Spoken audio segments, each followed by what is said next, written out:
TVC, a TV do Correio da Manhã.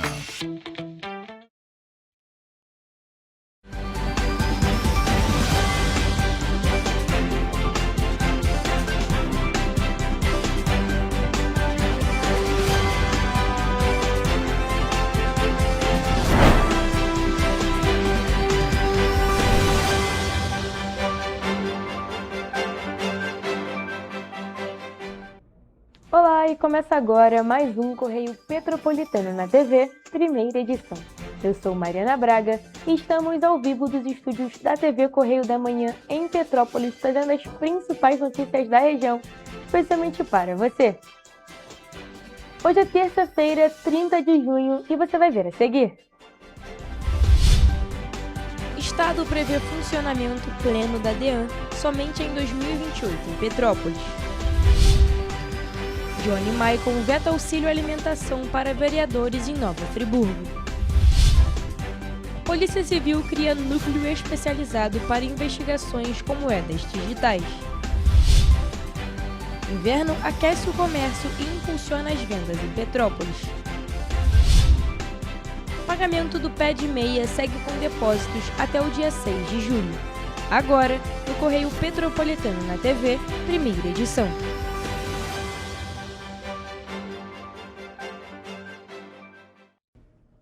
A instalação efetiva da Delegacia de Atendimento Especializado à Mulher, a DEAN, aqui em Petrópolis, pode ocorrer somente no final de 2028, conforme aponta o planejamento apresentado pelo Governo do Estado do Rio de Janeiro para a Justiça. A previsão foi apresentada após o descumprimento de uma decisão proferida pelo juiz Jorge Luiz Martins da 4ª Vara Civil de Petrópolis, que determinou a implementação da unidade até o dia 27 de agosto de 2026. O parecer atual do Estado foi apresentado após o governo tentar ampliar o prazo para a entrega do plano de instalação efetiva da Delegacia de Atendimento à Mulher, a DEAN, em Petrópolis. O pedido, no entanto, foi negado pela 4ª Vara Civil, resultando na apresentação da nova previsão, que aponta a impossibilidade da instalação da unidade até agosto, conforme foi determinado pela Justiça, e destaca a necessidade de mais 18 meses para a execução das obras no imóvel doado pela Prefeitura de Petrópolis. A decisão da 4ª Vara Civil de Petrópolis estabeleceu o prazo de 30 dias para a entrega de um plano detalhado, acompanhado de um cronograma e de especificações contendo a definição do imóvel, as etapas da obra, a previsão de lotação de pessoal e a aquisição de equipamentos. Em relação ao imóvel localizado na rua Doutor Saerp, número 39, o Executivo Municipal informou que o espaço está fechado há aproximadamente 8 anos e necessita de obras de revitalização. Com isso, a estimativa do governo estadual leva em consideração a regularização da titularidade com prazo estimado de 150 dias,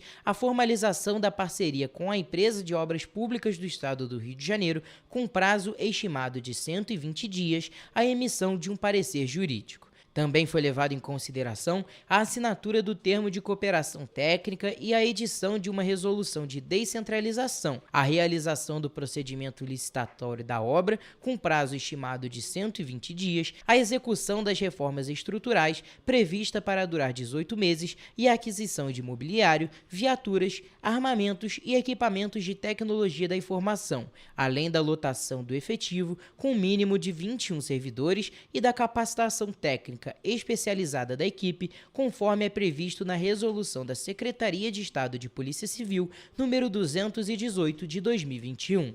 A pauta vem sendo discutida desde 2022, quando foi sancionada pelo governador do estado, Cláudio Castro, a lei que autoriza a implementação da unidade em Petrópolis, condicionada à celebração de convênios com entes públicos para o custeio.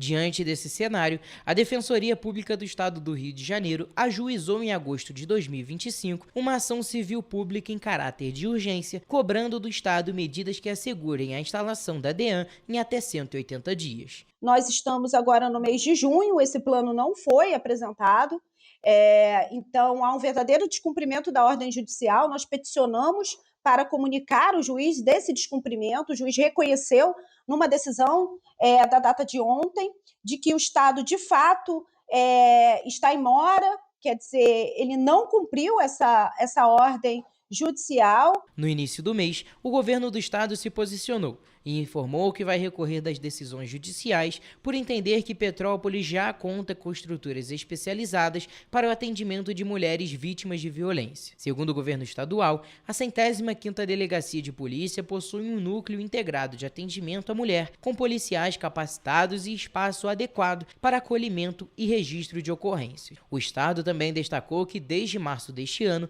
a população conta com a DEAN Digital, uma unidade especializada de atendimento remoto que atende todos os municípios do estado do Rio de Janeiro, incluindo Petrópolis. E o prefeito de Nova Friburgo, Johnny Maicon, vetou o projeto de lei que criava um auxílio alimentação de R$ 50 por dia útil para os vereadores do município.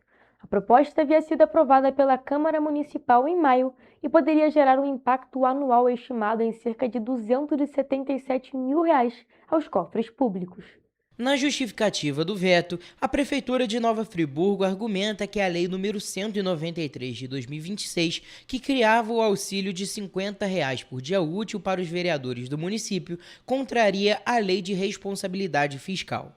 Segundo a Prefeitura, o município ultrapassou o limite prudencial de gastos com pessoal, situação que impede a criação de novas despesas dessa natureza.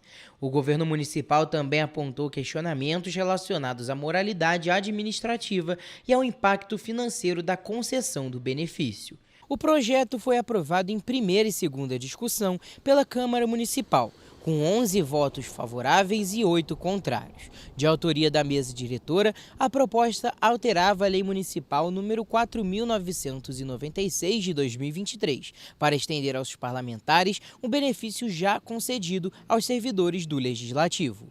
Durante a tramitação da proposta, a votação foi acompanhada por manifestações contrárias de parte do público presente no plenário, que reagiu com vaias à leitura da ementa.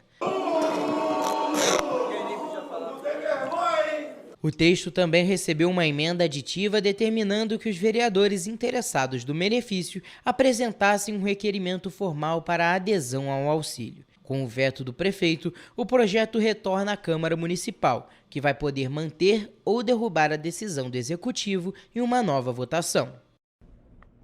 Olha só, gente, a Polícia Civil criou um núcleo de apoio às investigações com ativos virtuais, o Nucripto.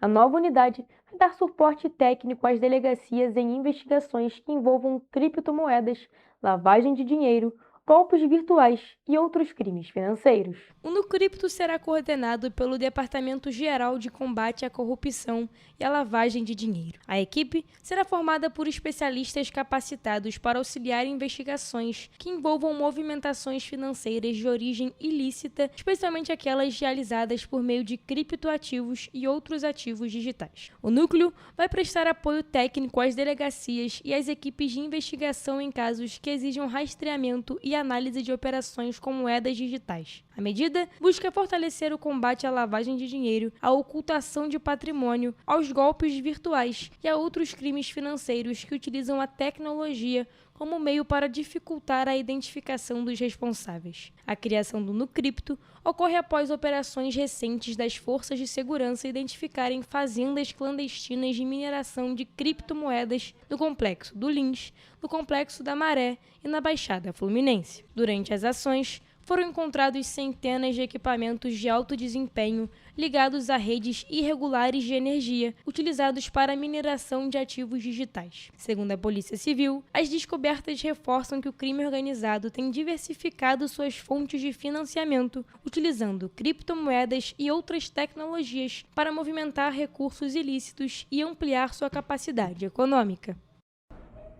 Agora, voltando aqui para Petrópolis, o inverno começou oficialmente no último dia 21 de junho, mas as baixas temperaturas já vêm movimentando o comércio na cidade imperial desde maio.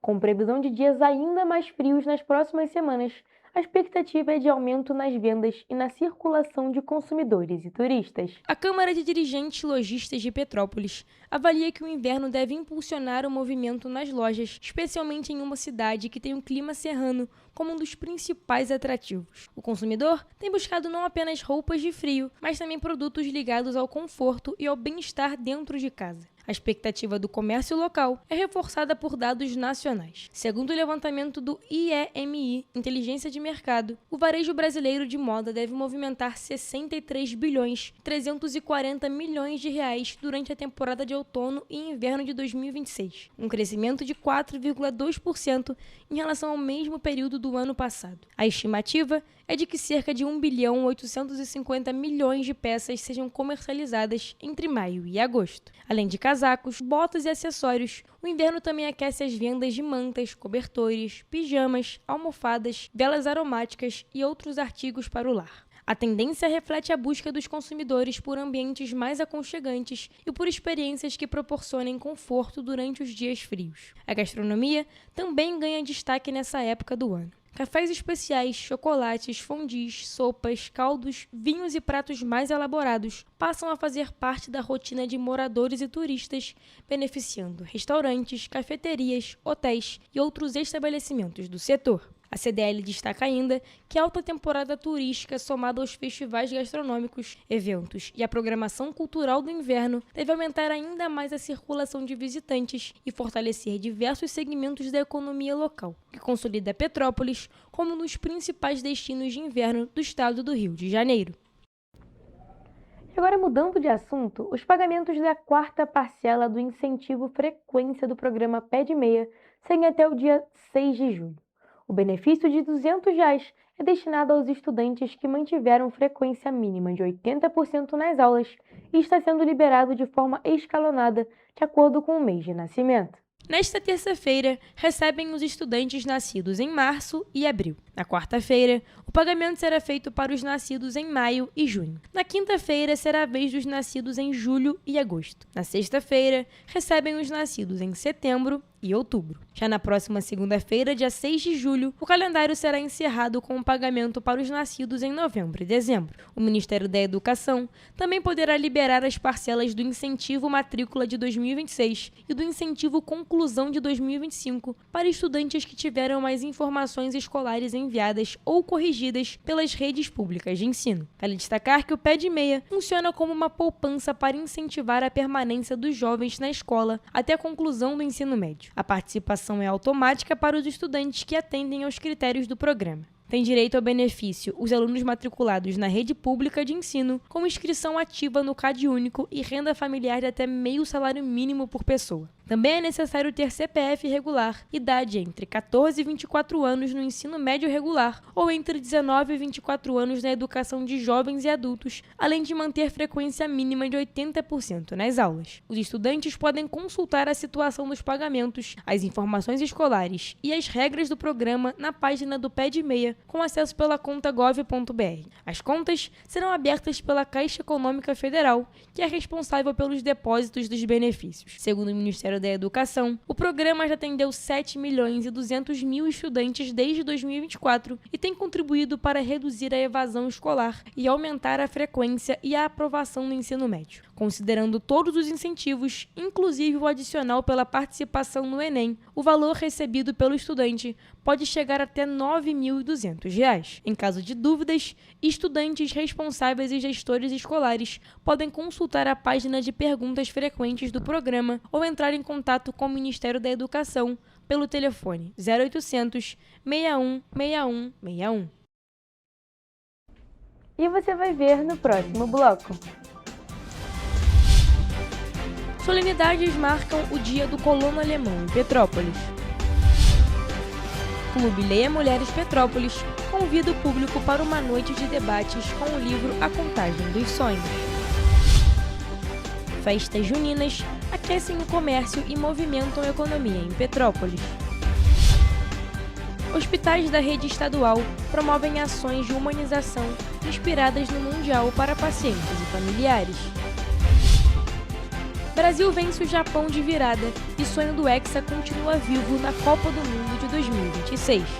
O Correio Petropolitano na TV, primeira edição, volta já.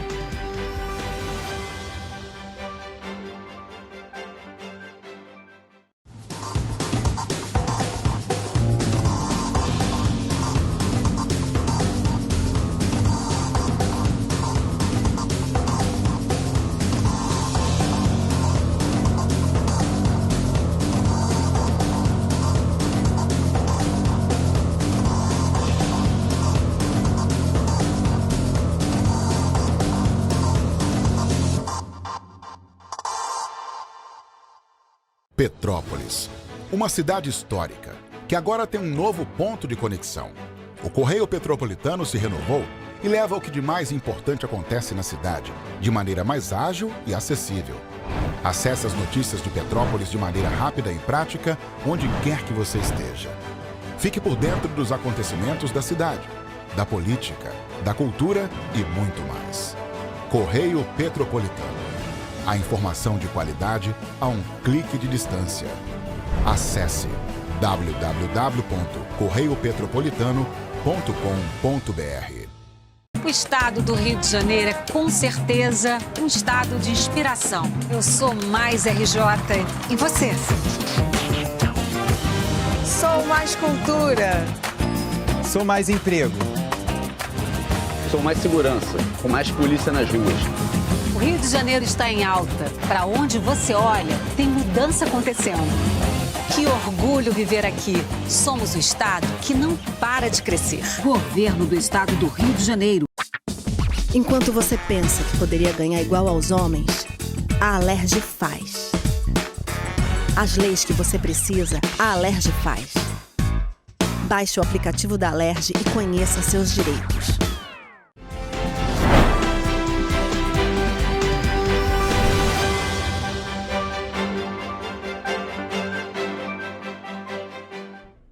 Estamos de volta. Começamos agora um bloco onde vamos falar bastante sobre eventos que já aconteceram ou que ainda vão acontecer aqui em Petrópolis, viu? O primeiro deles é sobre o Dia do Colono Alemão, que foi comemorado com uma série de solenidades na manhã desta segunda-feira. A Prefeitura, junto com o Clube 29 de Junho e o Instituto Histórico de Petrópolis, promoveram atos no Obelisco e no monumento em homenagem ao Major Júlio Frederico Queller, que fica na Praça Princesa Isabel. Além disso, também foi realizado um ato ecumênico no Palácio de Cristal. Olha só. As solenidades desse ano marcam os 181 anos de colonização alemã em Petrópolis. A primeira comemoração desta segunda-feira foi realizada no Obelisco, no Centro Histórico, onde houve deposição de flores no monumento, construído em homenagem ao primeiro centenário de Petrópolis como cidade e aos pioneiros que ajudaram a erguer o município. Colonização alemã presente no nosso município, e eu, em especial, tenho descendência alemã, parte de pai, parte de mãe, então motivo de muito orgulho para a gente, mas essa chama acesa por toda a eternidade, que Petrópolis possa cada vez mais cultivar essa tradição alemã. Durante o ato, houve homenagens e entrega de presentes para os descendentes alemães em Petrópolis. O obelisco foi inaugurado em 1957 e faz homenagem aos primeiros colonos alemães que chegaram na cidade a partir de 1845.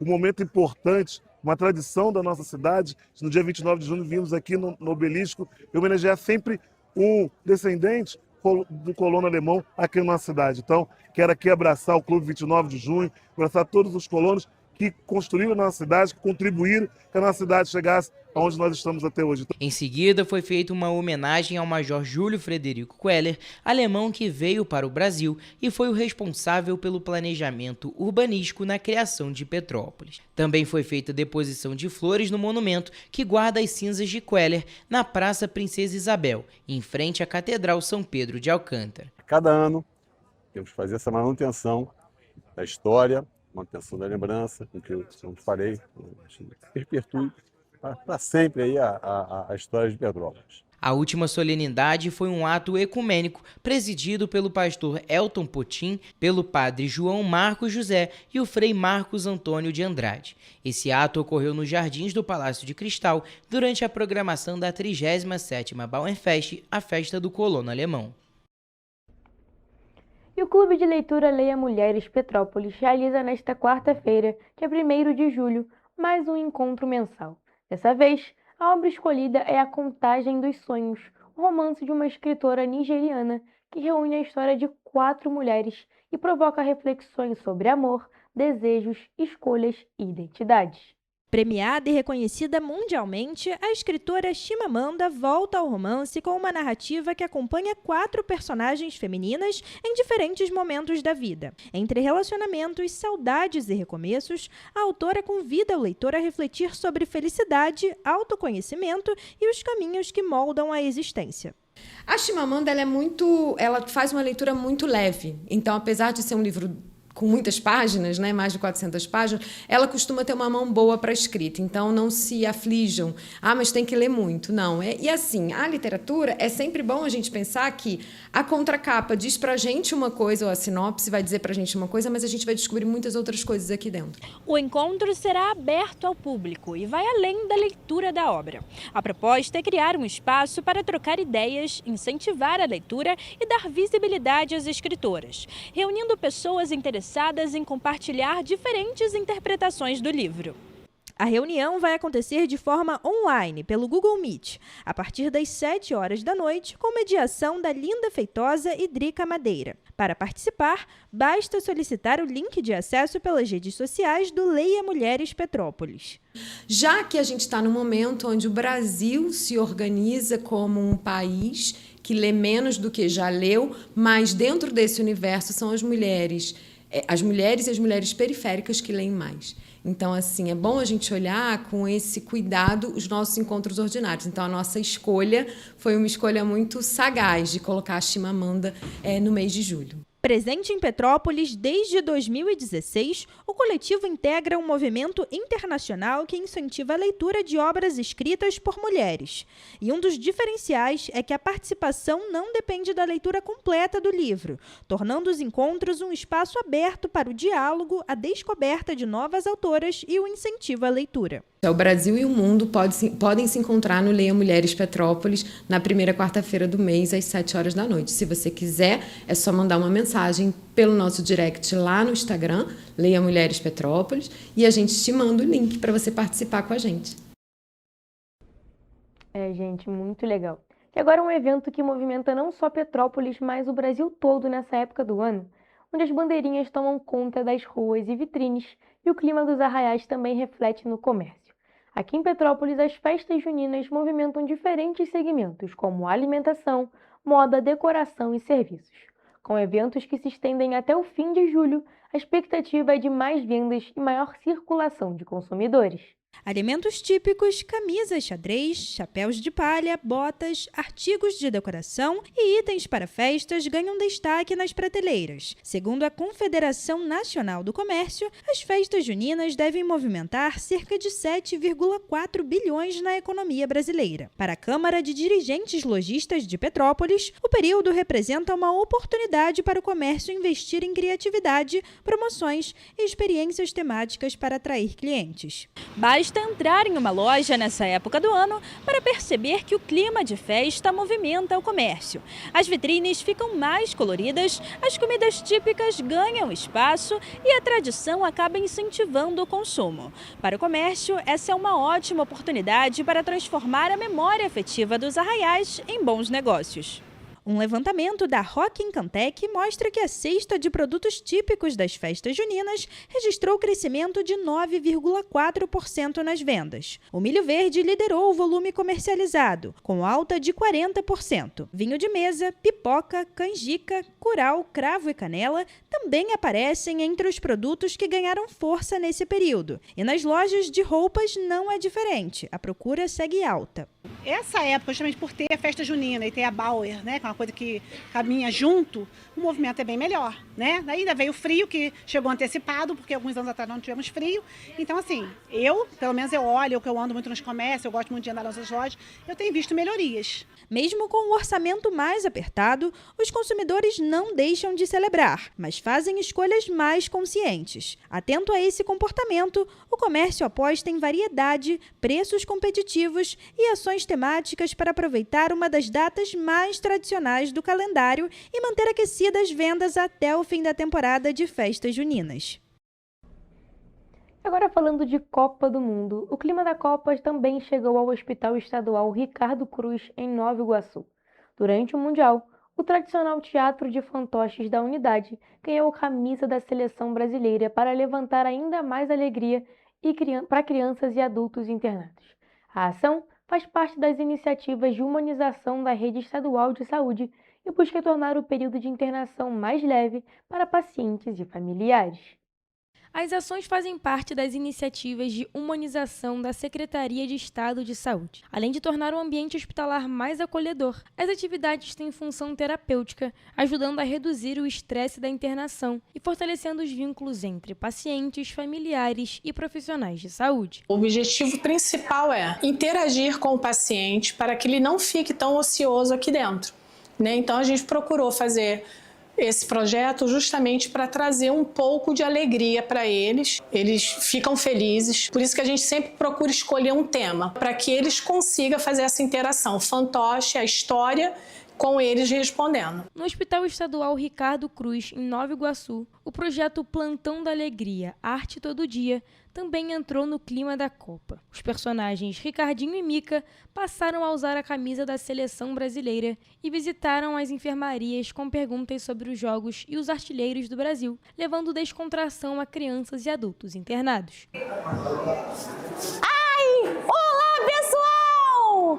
Olá, pessoal! Gente, meu nome é Mica e o meu é Dr. Ricardinho. E hoje nós estamos aqui no Hospital Cruz para fazer uma grande apresentação para os nossos pacientes. Eu gostei aí do evento de vocês aí, que vocês fizeram aí.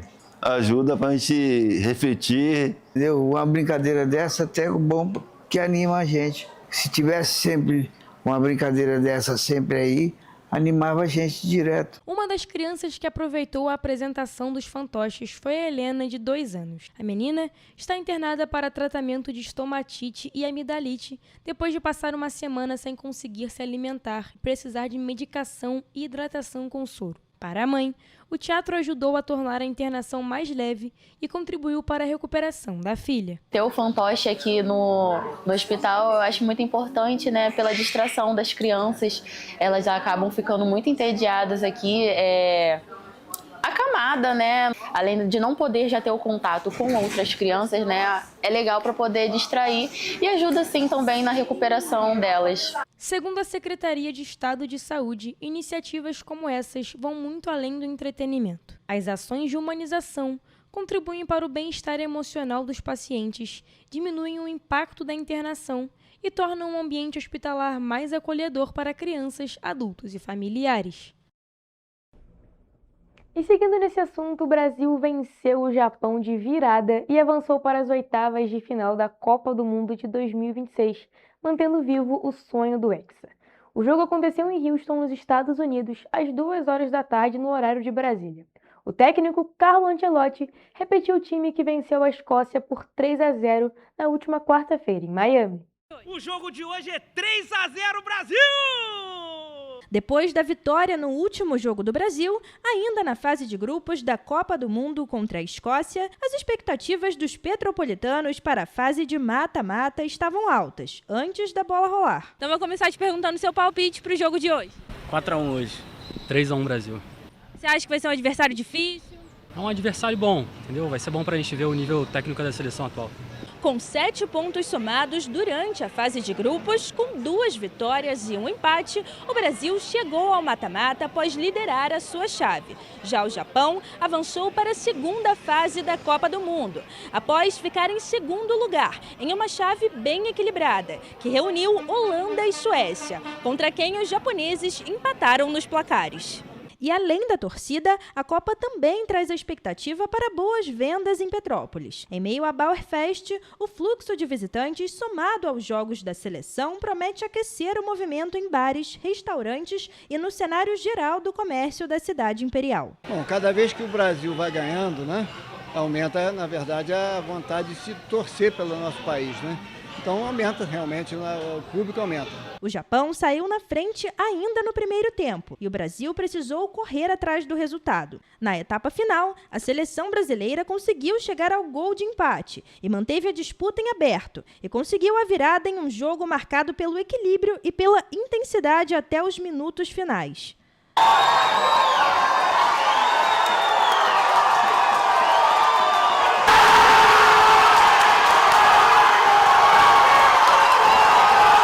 Com a vitória de 2-1 sobre o Japão, o Brasil aguarda a definição do próximo adversário. A seleção enfrenta nas oitavas de final o vencedor do confronto entre Costa do Marfim e Noruega, que será disputado nesta terça-feira às 2h da tarde. A equipe volta a campo no domingo, às 5h da tarde, em busca de mais um passo rumo ao hexacampeonato.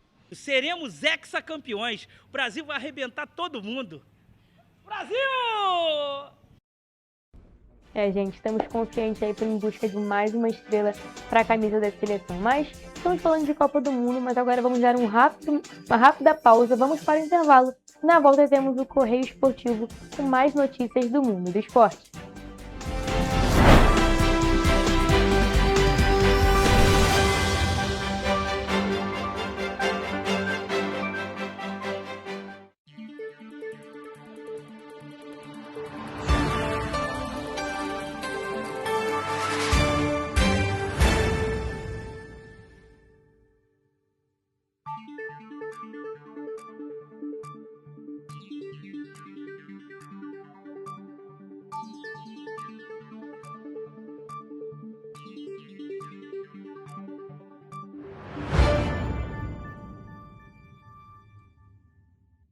Correio da Manhã, o grupo de comunicação que mais cresce no Brasil. 5 gráficas, 5 jornais diários. Correio da Manhã, Correio Nacional, Distrito Federal, Sul Fluminense, Petropolitano e agora Correio da Manhã São Paulo. Além do Jornal da Barra, Jornal de Turismo, Revista O Cruzeiro, TV Correio da Manhã e estúdios próprios. Grupo Correio da Manhã, informação com tanta credibilidade que é impressa todos os dias. Enquanto você acha que alguma coisa deveria ser feita contra o racismo, a Alerj faz. As leis que você precisa, a Alerj faz. Baixe o aplicativo da Alerj e conheça seus direitos. Segurança com inteligência, estratégia e ação. Antes não tinha, agora tem. O governo do estado investe mais de 16 bilhões por ano em câmeras de reconhecimento facial, central de vídeo monitoramento, mais policiais, viaturas e muito mais. É isso, Edu. Flávia, antes entrava e saía governo, os bandidos seguiam armados. Hoje o Rio bate recordes na apreensão. Antes o investimento do Segurança Presente era só na capital. Agora são mais de 50 bases em diversas regiões. Vai daí, Gisele. O Rio sempre teve vocação para grandes eventos, certo, Tenente? Positivo. Agora também dá show em planejamento. Antes não tinha estratégia. Agora temos até uma agência central de inteligência. Isso dá mais agilidade nas investigações, né, Major? Claro, Flávio. Positivo. Bota positivo nisso. O Rio de Janeiro tem um governo que trabalha muito. Primeiro ele faz, depois ele mostra. Como tem que ser, né?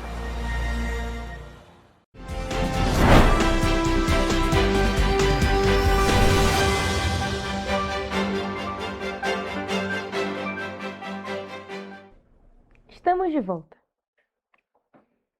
Como prometido, vamos agora ao Correio Esportivo com as principais notícias do mundo do esporte com Hugo Petersen e Gabriel Toledo.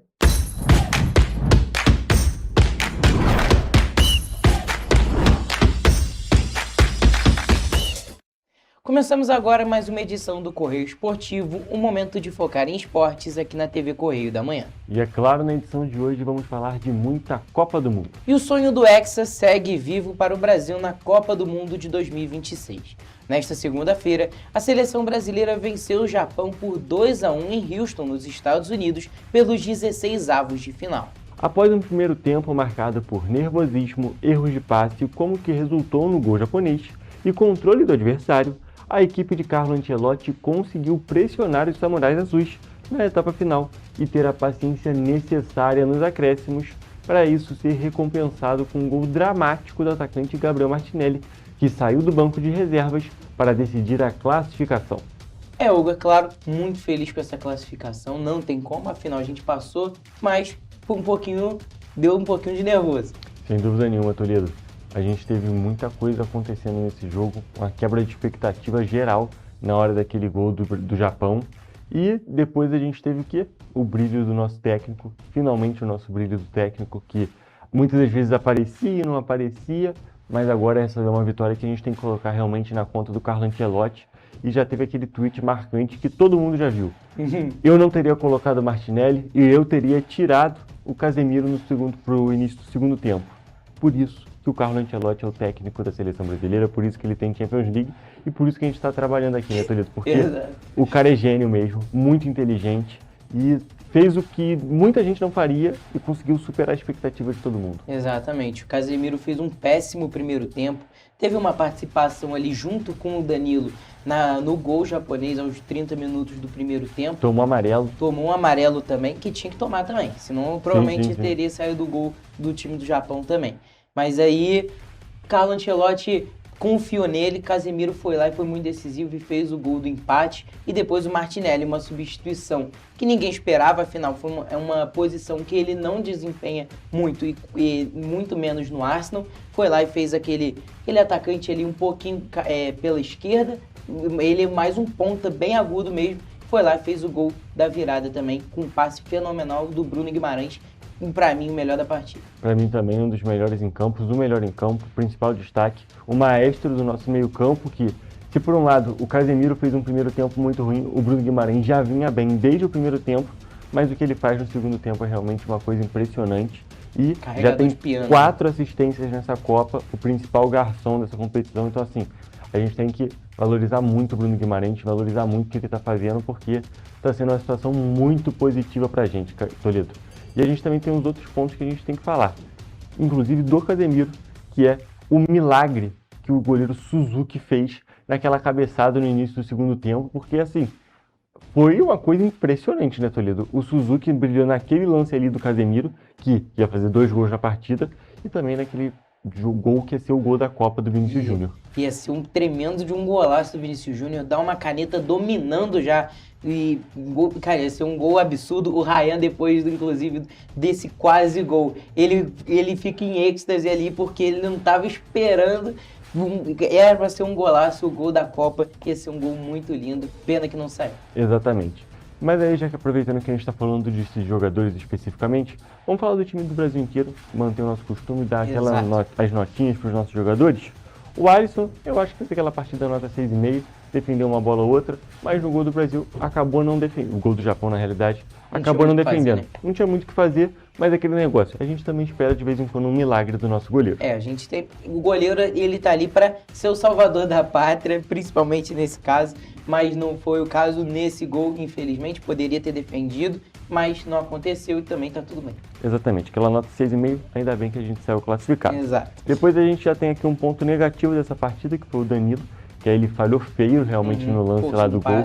Forçou um passe que não fazia nem sentido ele forçar, então dou uma nota 5 pro Danilo. Também vou nessa média aí. Acho que eu daria um 5,5, porque no segundo tempo ele foi muito bem e muito forte também, né? Se recuperou no segundo tempo. Exatamente. A nossa dupla de zaga fez mais uma boa partida, Marquinhos e Gabriel Magalhães, que a gente até tomou um gol, mas depois não aconteceu praticamente nada, a gente conseguiu fazer realmente uma fortaleza ali. Acho que o Gabriel Magalhães, inclusive, poderia ter ido um pouco melhor no lance do gol, mas também nada absurdo, não acho que foi falha dele. E ele deu assistência do gol, foi muito bem ofensivamente, né? Então daria uma nota 7 pro nosso Marquinhos e 7,5 pro Gabriel Magalhães. Concordo plenamente. E aí a gente tem o correto Douglas Santos, mais uma boa partida dele. Eu iria com 6,5 para manter a média dele ali, também nunca se destacou tão positivamente e negativamente, nem se fala, nunca fez nada de errado ainda. Exatamente. Aí depois a gente tem o Bruno Guimarães, nosso craque da partida, né? Para mim é nota 8,5 para ele, uma boa partida, muito dominante. Foi com certeza o pilar desse meio de campo. Aí a gente tem o Casemiro, que fez um primeiro tempo muito ruim, no segundo tempo que o gol salvou. Aí eu acho que daria uma nota 6 no máximo. Exatamente. 6, talvez um 6,5, só porque o gol dele realmente foi muito significativo, virou a chavinha para o Brasil e teria feito 2 gols. Então daquele 6, 6,5, eu acho que ali a média está muito justa. O Paquetá, para mim, não fez uma boa partida, realmente foi um dos pontos negativos do Brasil e foi justamente quando ele saiu que aí o time conseguiu jogar melhor. Então daria aquela notinha 5,5 na realidade para ele, que é uma nota justa. Não foi um ponto negativo do Brasil no sentido de jogar muito mal, mas também estava longe de jogar bem. Perfeito. Aí a gente vai para o ataque, que a gente tem na direita o Ryan, que foi uma partida de altos e baixos, né? Foi muito importante no gol da virada, fazendo aquela pressão pós-perda, mas participou bastante do jogo também e teve horas que sumiu. Eu acho que eu daria um 6,5. Exatamente, o Ryan foi uma partida realmente que eu diria que é parecido com a partida do Casemiro. Fez aquele primeiro tempo muito protocolar, porque o Danilo estava ocupando ali o espaço na ponta direita e não estava ocupando bem, e ele estava ali preso no meio. Mais pela esquerda. Exatamente, o Brasil estava completamente torto no primeiro tempo e o Ryan estava meio preso ali entre os zagueiros do Japão. Então ele estava fazendo aquela partida bem sumida, bem negativa nesse sentido. Mas aí depois, no segundo tempo, ele vai dar amplitude pela direita e ele vira um dos grandes criadores de jogadas do Brasil. Ele cria pelo menos 4 jogadas importantes. Inclusive, o lance do Vinícius Júnior, aquela jogada, é uma virada de bola do próprio Ryan. Então eu diria que assim, uma nota 6,5, 7, eu acho que é uma nota justa para ele, que foi muito bom no segundo tempo. Primeiro tempo bem negativo, segundo tempo bem positivo. Exato. Aí a gente tem Vinícius Júnior na esquerda, não participou de nenhum gol, mas foi uma partida muito boa também. Eu acho que eu iria com 7. Também nota 7, talvez um 7,5. Não vou dar 7,5, na realidade eu vou dar 7,5 só porque ele quase fez um golaço. Tirando isso, foi uma partida boa, tinha que ter saído, foi muito bom. E a gente tem o Matheus Cunha, que aí eu acho que ele não fez uma partida boa realmente, porque mesma situação do Ryan, estava muito preso ali entre os zagueiros, mas aí no segundo tempo, na hora que ele recua um pouco, joga ali de meia, consegue equilibrar mais um pouquinho. Partida 6,5 para mim. Perfeito, 6,5 também. Muito difícil jogar com 3 zagueiros ali enchendo o saco dele, deve ser muito difícil. Aí a gente tem o Endrick, que entrou, não fez uma partida tão boa, na minha opinião. Acho que eu iria com 5,5 também. 5,5 porque realmente ele não está aproveitando as chances que o Ancelotti está dando. A gente sempre cobrou as chances do Ancelotti e agora que ele está tendo, ele não está aproveitando, não está sendo um grande jogador. E aquele grande jogador decisivo que a gente estava esperando. Aí depois a gente tem o Fabinho e o Danilo Santos, que esses daqui não dá nem para dar nota. Dá para dar nota. E depois o Gabriel Martinelli, que aí para mim é nota 7, que entrou bem, fez uma função que ele normalmente não faz, como você disse, e conseguiu fazer o gol, então... Acho que eu daria um 7,5 só porque ele fez importância do gol. O Brasil ganhou, então a gente vai dar 7,5 para ele, muito positivo.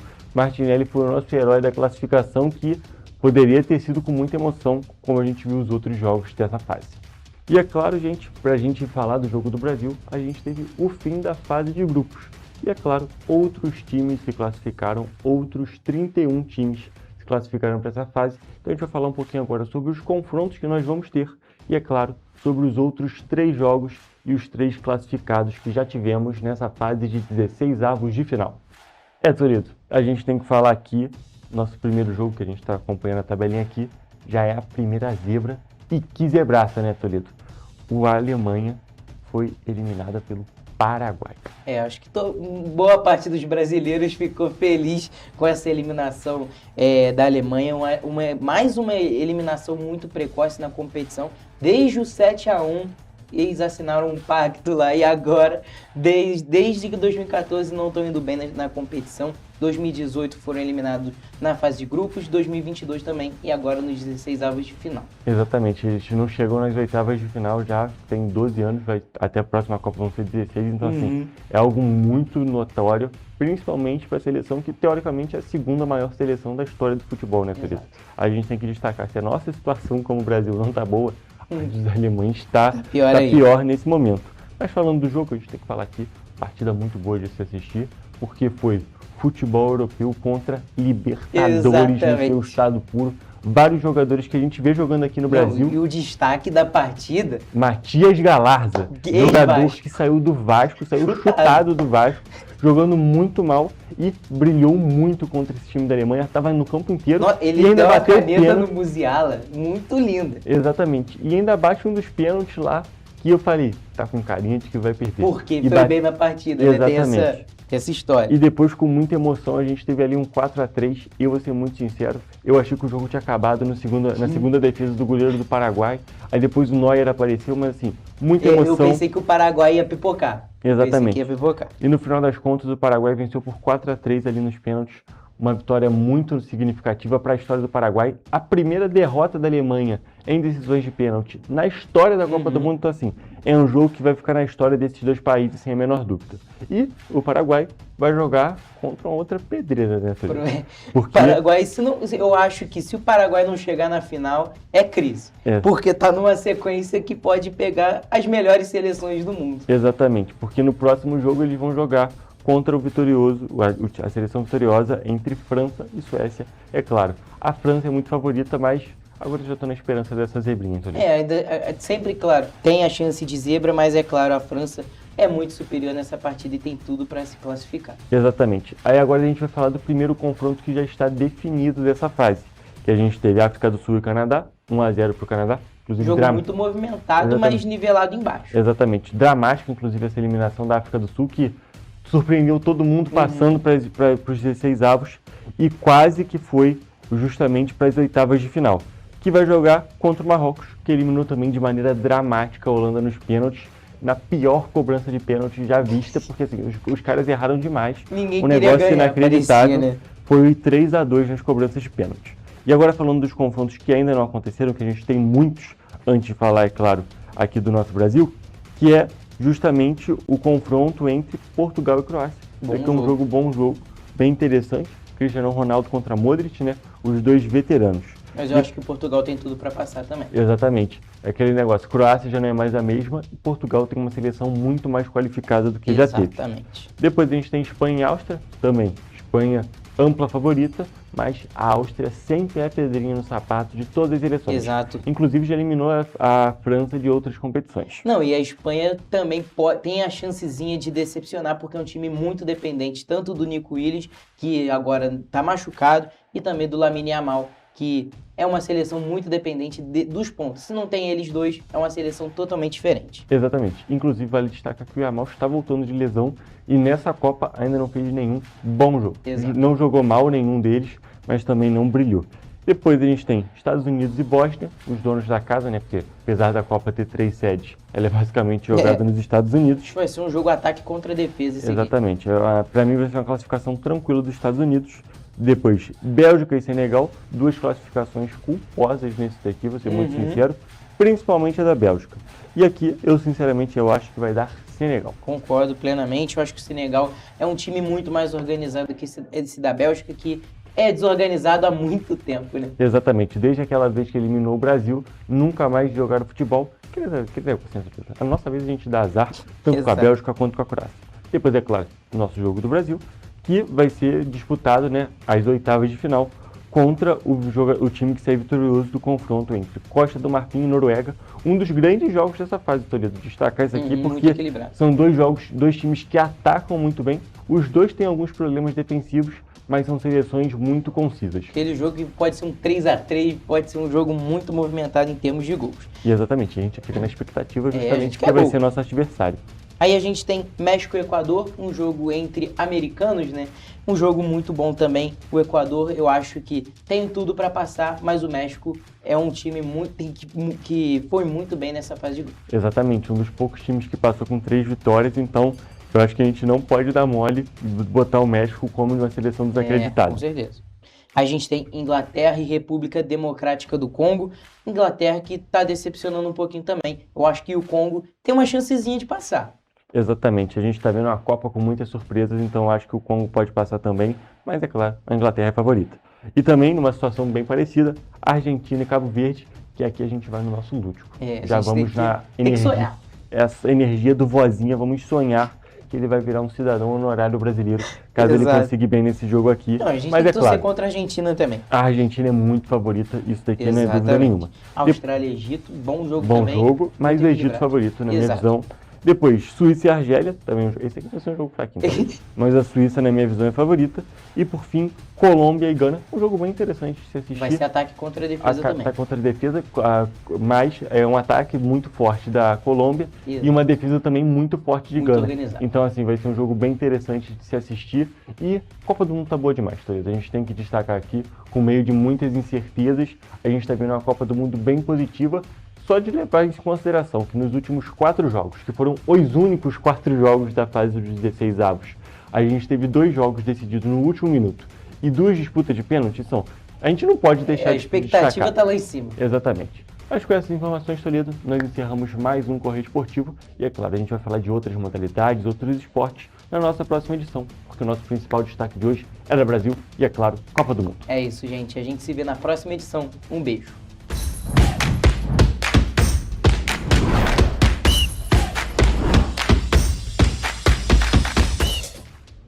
Gente, Copa do Mundo tá pegando fogo, é o assunto do momento, claro, e fica aqui a nossa torcida pelo Brasil no próximo jogo no domingo. E a gente espera, claro, que o Hexa venha logo e que seja nesse ano. No mais, muito obrigada, Hugo e Gabriel, pelos principais destaques do mundo do esporte. Nós vamos agora para o último e rápido intervalo, mas não sai daí porque na volta temos a previsão do tempo. Mercado mantém projeção da inflação em 5,33% para 2026. O Correio Petropolitano na TV, primeira edição, volta já.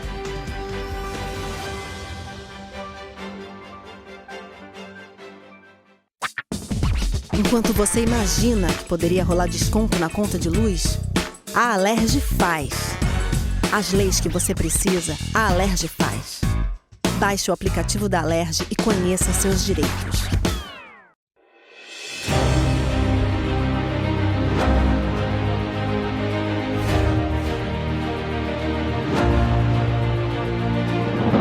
Não é jornalismo de direita, é jornalismo direito.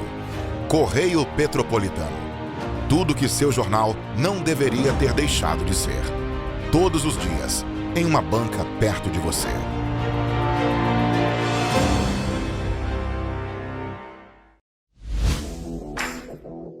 Para ter mais qualidade de vida, conte com a maior rede de academias de Petrópolis. Aqui na Corper, com uma mensalidade, você utiliza todas as unidades: Centro, Bingen, Itamaraty e Itaipava. Com planos a partir de R$ 98,00, a academia oferece ambientes modernos para você cuidar da sua saúde com segurança. Os espaços contam com dezenas de aparelhos de musculação, diversos equipamentos para aeróbico e funcional, além, é claro, de profissionais qualificados e uma extensa grade de aulas coletivas, que inclui dança, bike, jump, wolf fit, step fit, entre outras. Nossas estruturas são equipadas com salas de musculação e aulas coletivas, salas de avaliação física e nutricional, vestiários e estacionamentos amplos. Venha nos fazer uma visita e surpreenda-se! Petrópolis, uma cidade histórica, que agora tem um novo ponto de conexão. O Correio Petropolitano se renovou e leva o que de mais importante acontece na cidade, de maneira mais ágil e acessível. Acesse as notícias de Petrópolis de maneira rápida e prática, onde quer que você esteja. Fique por dentro dos acontecimentos da cidade, da política, da cultura e muito mais. Correio Petropolitano.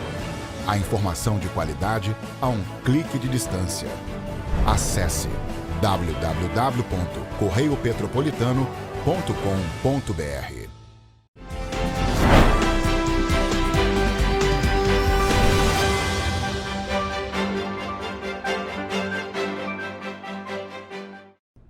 Estamos de volta.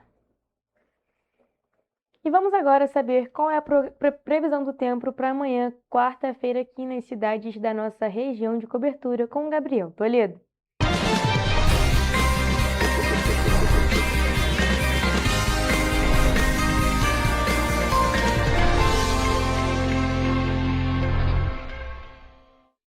Olha, gente, eu já posso adiantar aqui que o primeiro dia de julho vai ser bem parecido em todas as cidades aqui da nossa região de cobertura. Além disso, não vamos ter muitas mudanças em comparação com os outros dias dessa semana. Em Nova Friburgo, por exemplo, a quarta-feira vai ser de sol o dia todo, com muitas nuvens pela manhã. À noite, forma-se um nevoeiro, aquele famoso russo. Os termômetros variam entre a mínima de 13 e a máxima de 22 graus. Em Teresópolis, o dia vai ser de sol com muitas nuvens e com períodos de céu nublado. À noite, o céu também fica com muitas nuvens.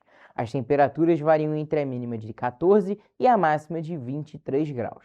Aqui em Petrópolis, o dia segue essa mesma tendência. A quarta-feira vai ser de um dia de sol com algumas nuvens e com névoa ao amanhecer. À noite, de céu limpo. Nesse caso, os termômetros variam entre a mínima de 14 e a máxima de 22 graus. Agora, mudando de região, indo para o centro-sul do estado, em Paraíba do Sul, o dia vai ser de sol com muitas nuvens e com períodos de céu nublado. E à noite, pelo contrário, o céu já vai estar limpo. Os termômetros variam entre a mínima de 15 e a máxima de 26 graus. E para finalizar a nossa previsão, em Três Rios, o dia vai seguir também essa tendência. A quarta-feira vai ser de sol com muitas nuvens durante o dia e com períodos de céu nublado, mas à noite de céu limpo. As temperaturas variam entre a mínima de 16 e a máxima de 27 graus. E essa foi a previsão do tempo para as cidades da nossa região de cobertura.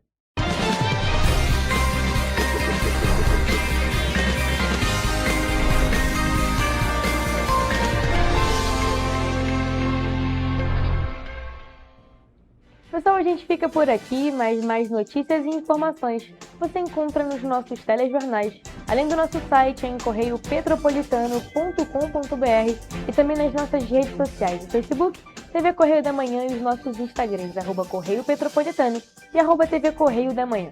Siga a gente para se manter sempre informado. E olha, a participação de vocês através do envio de denúncias é muito importante. E vocês podem nos enviar essas denúncias através do nosso e-mail em tvccorreiodamanhã@gmail.com ou para o nosso WhatsApp no DDD 24 992483167. O Correio Petropolitano na TV primeira edição fica por aqui, mas amanhã a gente tá de volta. Eu espero por vocês a partir de 1h da tarde. Temos um encontro marcado, viu? Até lá!